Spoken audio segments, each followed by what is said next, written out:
Hello everyone. Well, this is a fairly typical clock repair I get nowadays.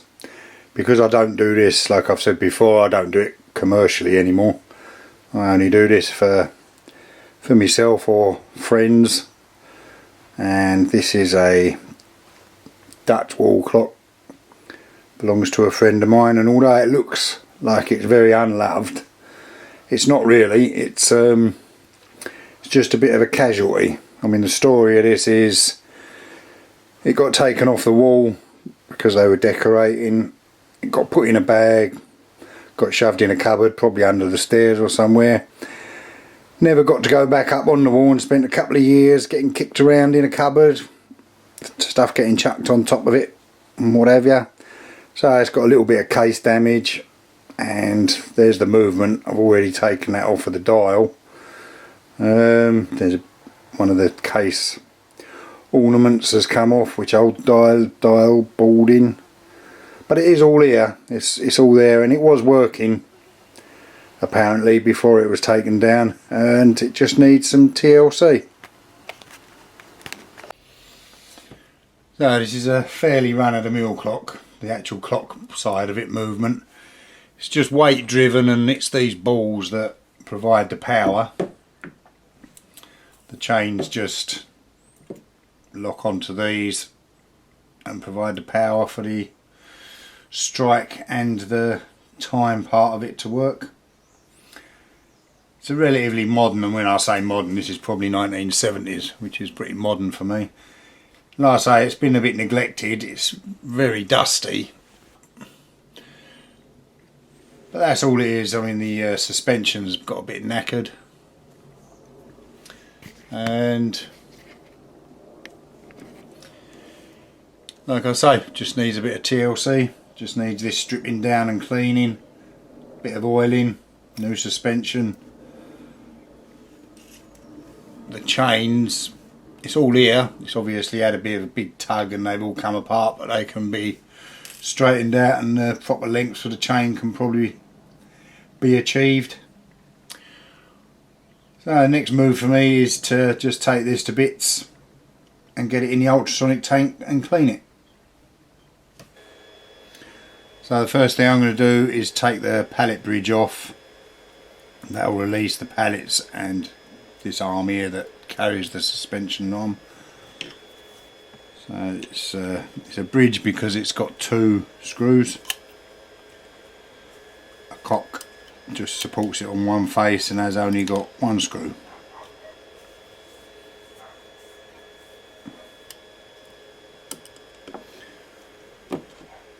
It's always best if you haven't got a screwdriver that fits the screws, grind one up. I don't know if I doubt if it will pick it up, but someone at some point has taken that off and that screw's got a dink in it where they didn't have the right size screwdriver. Anyway, so that's the pallets and the pallet cock off. Now I need to turn it round, and the next thing I'll do is take some parts of the strike mechanism off, because I won't be able to get all of the motion work out. And this has got these horrible little circlips which you find in a lot of modern clocks.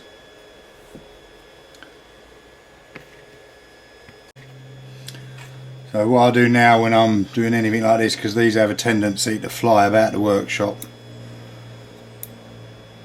is just put a magnet close to them.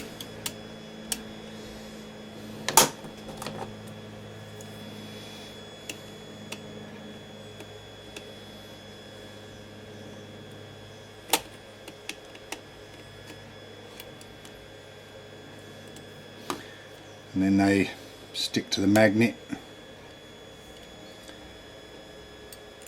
and in this case the magnet is pulled to the part of the strike off with it. So put that out.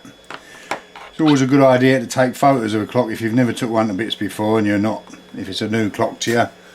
Nowadays with phones and things, it's dead easy to do that. When I was training, we didn't have that sort of technology. So we would have to make little sketches of things. because there's a little spring here which operates this lever. Now it's just a good idea to take photos as you go along, just in case you forget how to put it back together.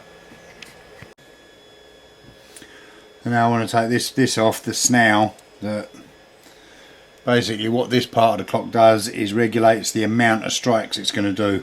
This little bit here falls onto that snow, and obviously for different hours it goes further or lower down this, so that this gathering pallet will pick it up as it carries on up when it's striking.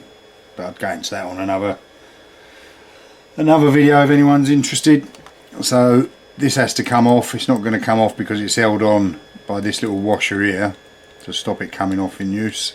So there's another one of them little, another one of these little circlips. So we'll get that one off.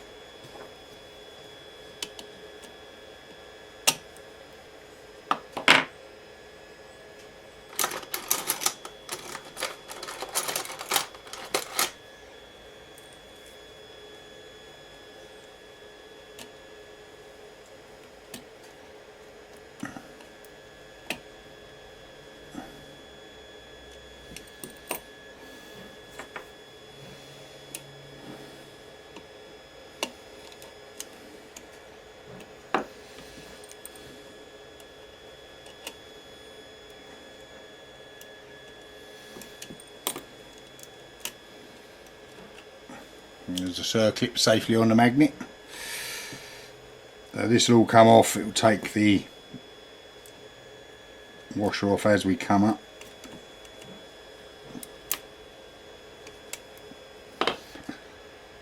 So this is the hour wheel, which is driven by the minute wheel from the central. This is the minute. This will rotate once in an hour. This gear in here will turn this a 12th of that, so that the hour hand goes on there and moves a 12th of the great wheel, or the central wheel that runs the actual time of the clock. And in this case they're plastic. Like I said, this is relatively modern, mass-produced clock. So the next thing to do is take all these bits off that operate, allow the strike to operate.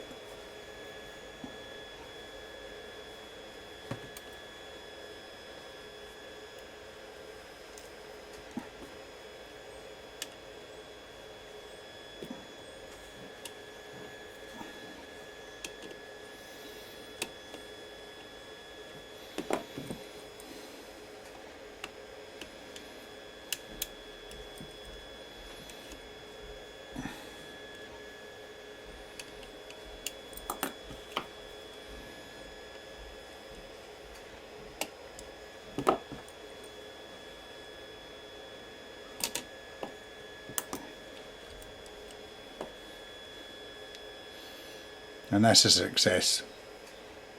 All the little circlips captured on the magnet. So now you just have to be careful and just make a note of everything that's there. This little spring that pulls this back, that little spring there, how they fit back on these posts, so that you know how to put it back together.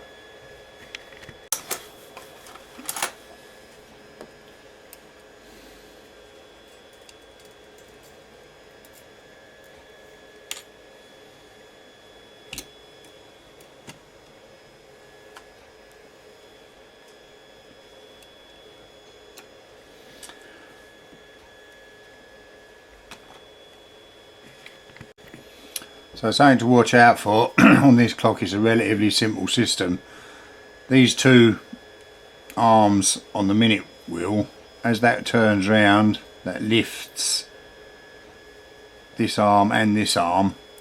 There's a little pin coming out of the side of this wheel here. So basically as this lifts that, it releases this, the pin is caught on there and it releases it, it spins round, then gets caught on that one. In the meantime, everything else drops.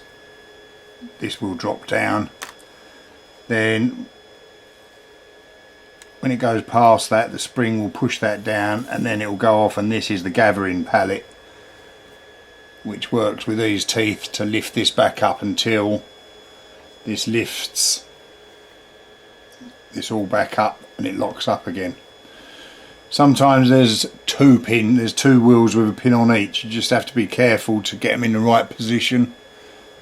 Like I say, in this clock it's pretty straightforward.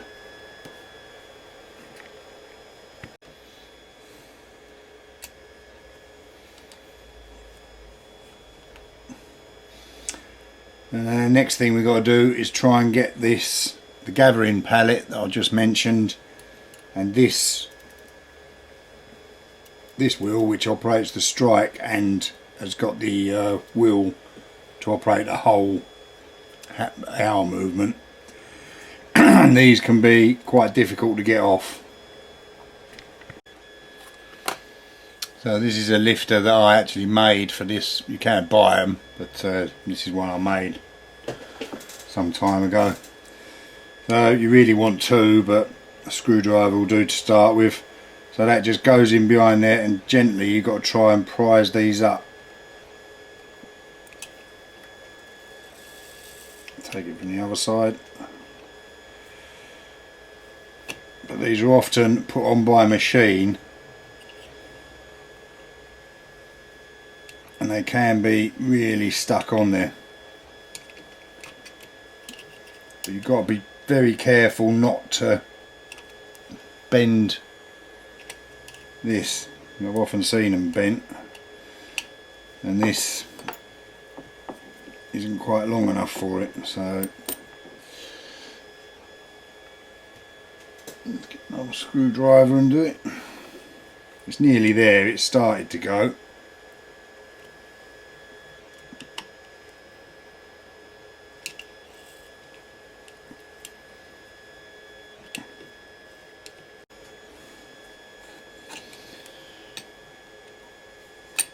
And this one's been a bugger all the way up. It still don't want to come away. Normally once you get there slightly tapered, and normally you get it this far up and it would be off. But this appears to be straight. It's coming, but it's a bit of a bugger.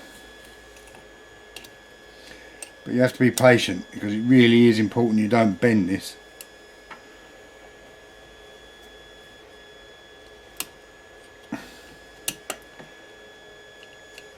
So I'm going to have to tease this off all the way up. Even my little granddad's hammer is too far up for it. I still don't think, it's still too tight for me to pull it off.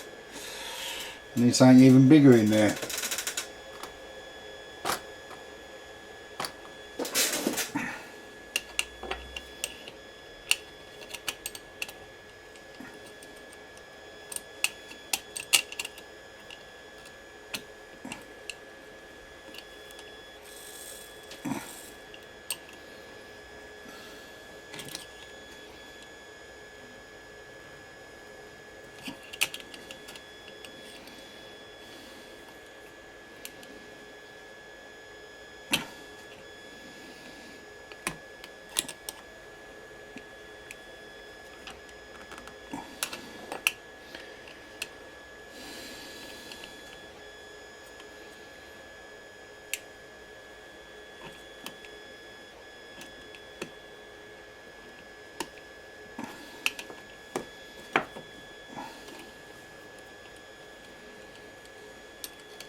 Well, that's first, that was tight all the way up. No taper in that whatsoever. Anyway, it's off now.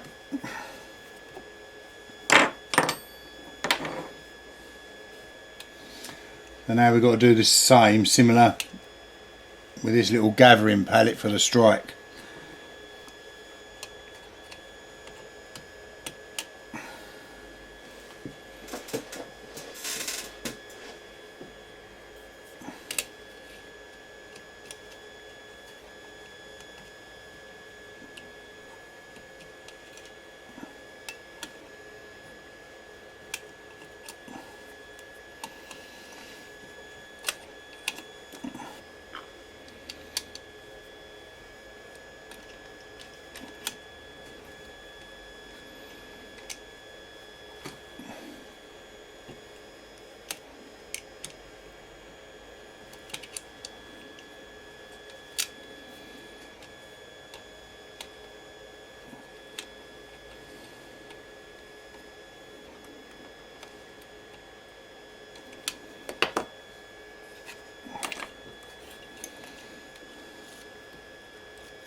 And that's him off, not without bending that a little bit though.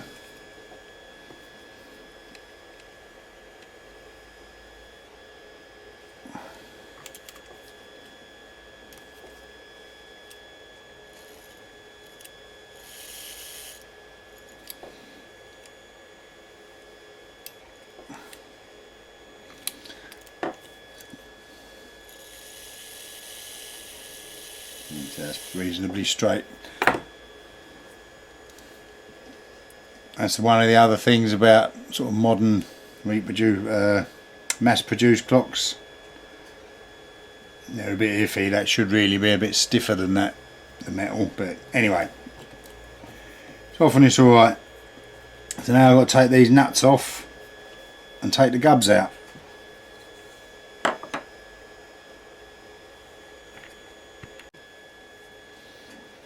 I've got this little set of spanners my granddad gave me years ago, which I've been using for God knows how long. They never let me down.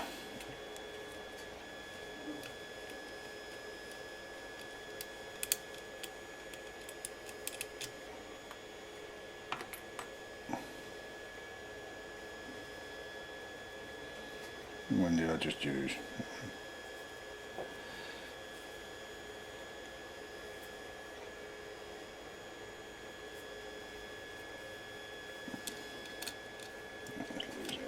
Anyway.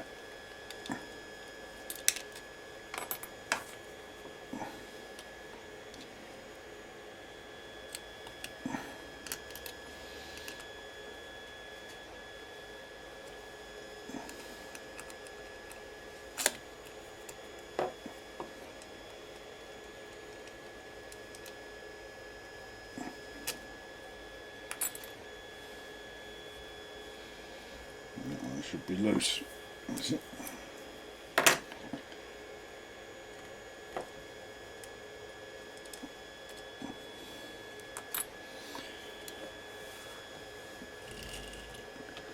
Right, so now we can lift this top plate off.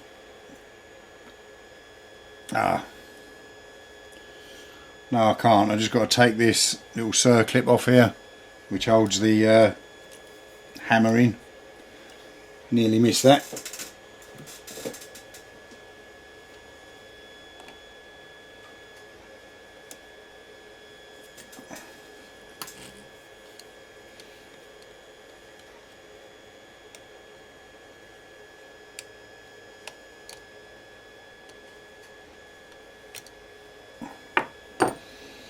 There we go. That's the little tiny one stuck on the magnet. Right, so now the top plate should come off. Pretty sure I ain't missed nothing else. There you go.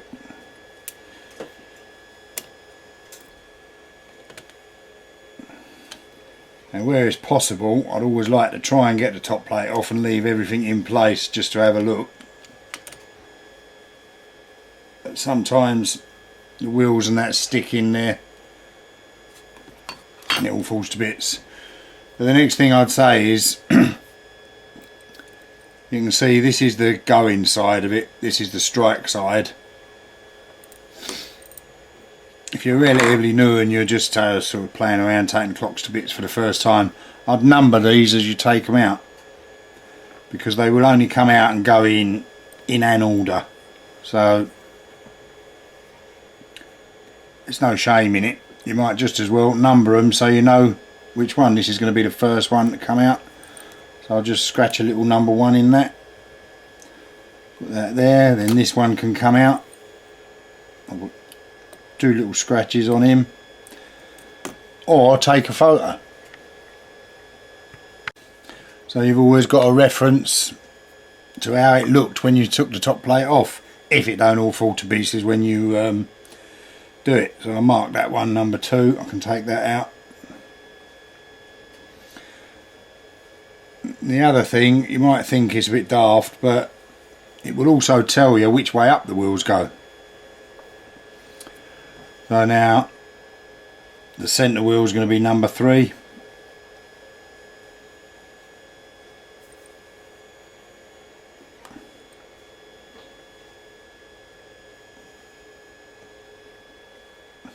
The wheel that drives it all, I'll mark it just so we know. 2, 3, 4, and also to stop you trying to put it in the wrong way round. Number 5.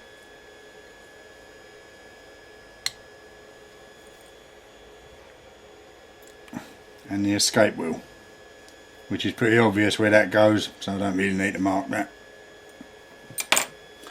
And the same with the strike.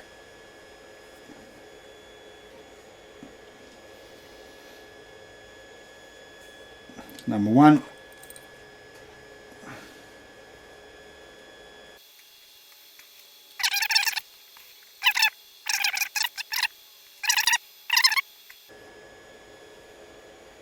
I'll put a little 4 on there, but it is pretty obvious where the regulator goes. This little fan, this acts as a fan and regulates the speed of the strike. And then we've got the hammer with a spring on it.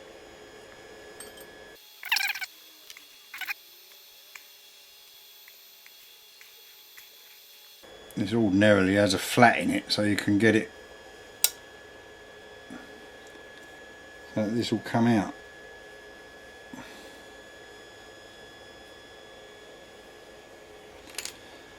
This doesn't seem to have a flat in it.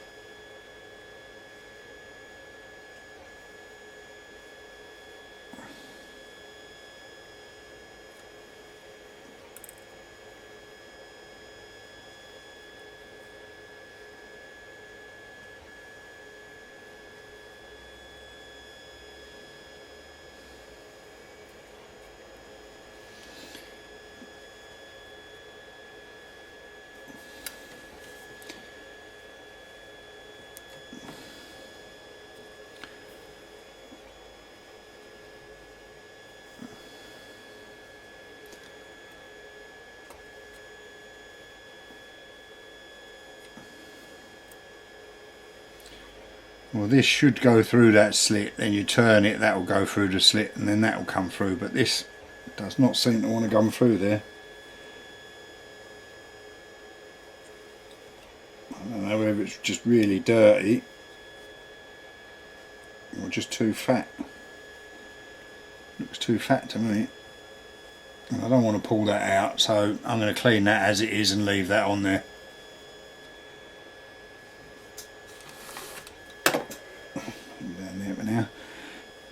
So now we've got all the bits on the table. Now I need to put them in the ultrasonic tank. I use for my ultrasonic tank nowadays, I just have water in the tank, and I've got these 2 plastic containers. This one's got holes in the bottom, so all the bits of cleaning can go in there.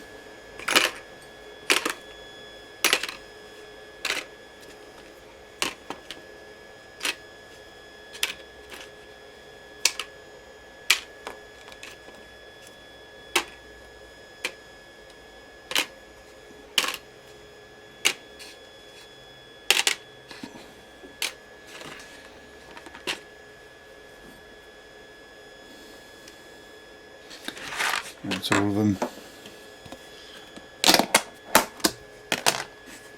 And I'll put them inside another one. I'll put the cleaning fluid in there, and then these just suspend in water in the ultrasonic tank.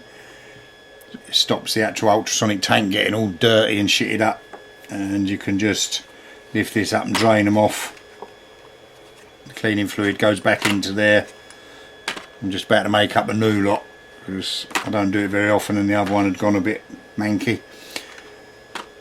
So I'll get these in the tank, and then I'll clean the plates by hand anyway, because these are inevitably lacquered, these more modern clocks, and sometimes if you put it in the ultrasonic tank, especially if you do it warm, the lacquer starts to come off and they look pretty shitty.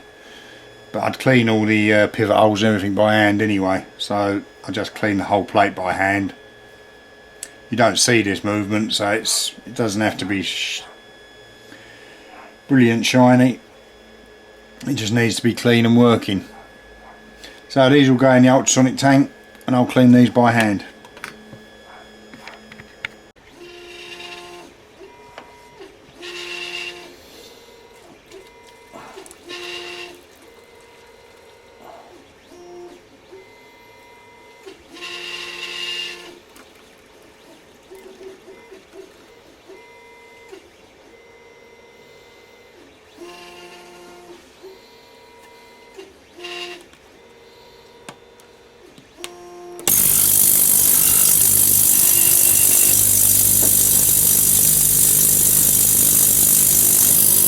So while they're cleaning, I'll clean the plates.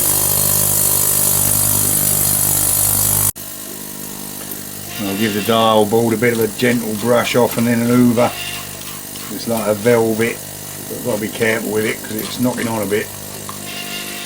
You don't want to touch the actual dial.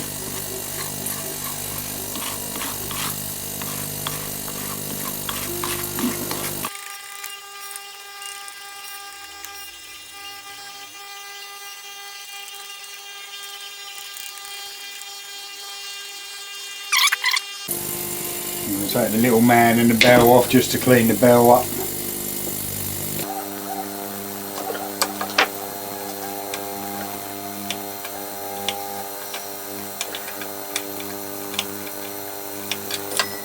We need your ball sticking down. Bell needs a little bit of buffing up. I'll leave the post in there, that don't need nothing.